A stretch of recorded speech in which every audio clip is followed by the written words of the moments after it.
When I was director of campus ministry at the University of Portland in Oregon, I lived in a co-ed residence hall. And this was back when cable was still really the only way to get television or television shows. There wasn't a whole lot of streaming yet. And I had one of the few televisions, so I was a very popular person. The guys liked to come in and watch professional wrestling. The girls on the floor would come in and we'd watch Say Yes to the Dress. We preferred the New York version. If you've seen it, Randy is amazing. But it is a fascinating show where women and their entourage show up to try on wedding dresses and to, some of them try to keep to a budget, others seemingly having no budget at all, and thinking it's all about dress and what will look good on them, what won't, and what won't.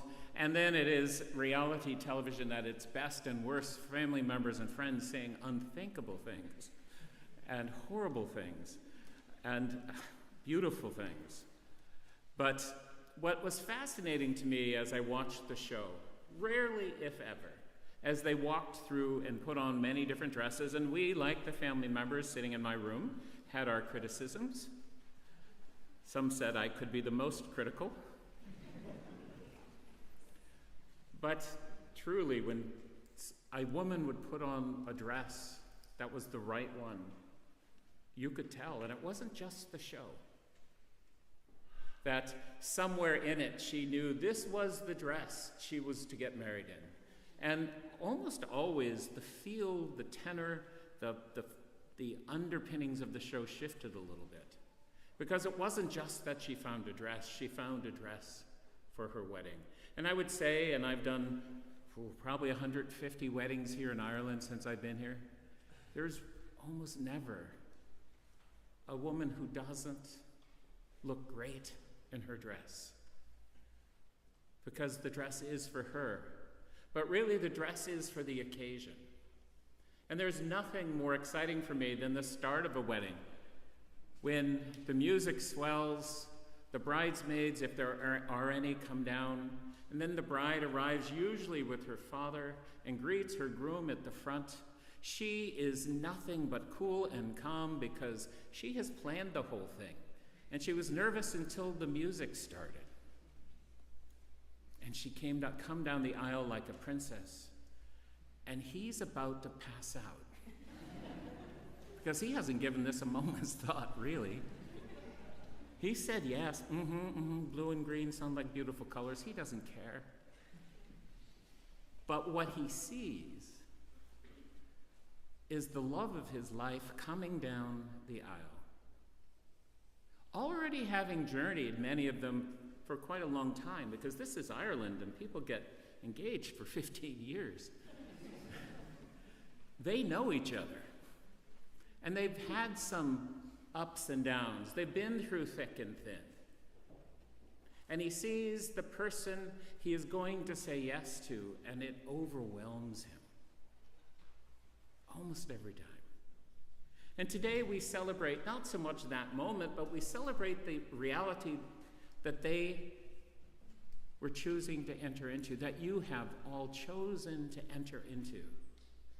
To walk that journey of life with another person, not knowing simply everything that has gone on, but truly not knowing what is to come.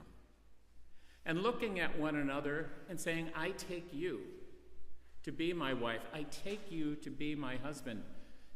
In good times and in bad, in sickness and in health. And my favorite lines of the vows we use most often, I will love and honor you all the days of my life.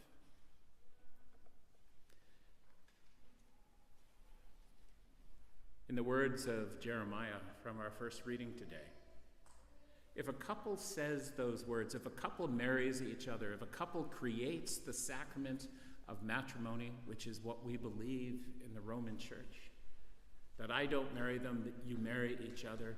If a couple means what they say and act on what they mean, they are going to put down a deep taproot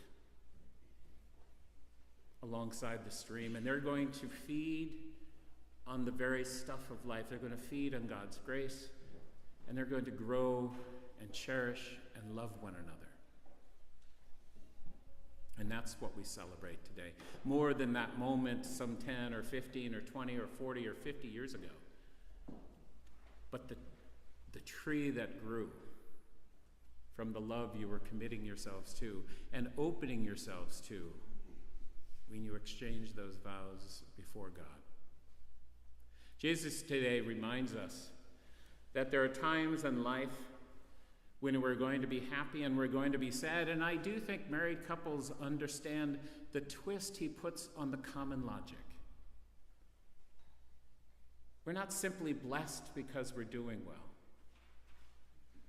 We're blessed, we're happy, even in moments of sadness and brokenness and pain, not because of the sadness and the brokenness and the pain, but because we know we are buoyed up by that rising tide of God's love. We're buoyed up by the love that is manifest one for the other. And we know that there are hard times when people reject us, look down on us, and that those are moments of grace if we allow them to be. When somebody looks at our Catholic Christian faith, at the witness young modern couples have to make to stand before their friends in a church to say, I do this with God. Sometimes that too is a recipe for mistrust or misunderstanding. But in my experience, it's an opportunity to show family and friends that however incomplete our faith is, however imperfect it may seem, we do it before God. And we do it openly and freely. And that is a witness that is unbelievable. How often we have young couples come to us to get married because they came here to a wedding and they began to realize, remember, this is important too.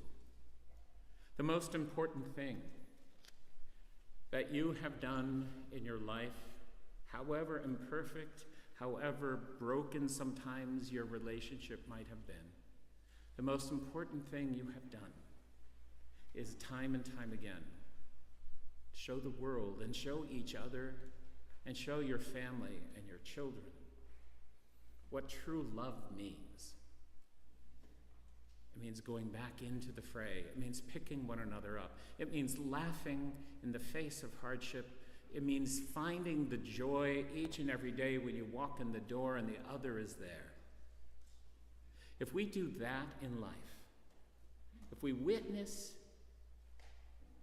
with the way we love and cherish and take care of one another,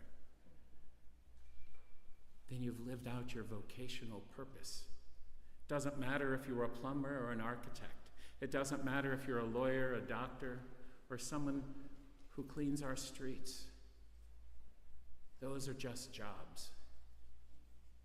Your vocation was love as lived out through your witness to one another, through your care and your concern. And all the world is better for that love having been made manifest. And people's lives are changed by watching it, seeing it, and embracing it. And so today, we just take a moment here in the life of this parish to say yes to your yes, to continue to pray for you and to thank you for all you've done and for all you are, and to offer you a glass of champagne and a chocolate and say, okay, 50 more years. May God continue to bless you richly in your lives.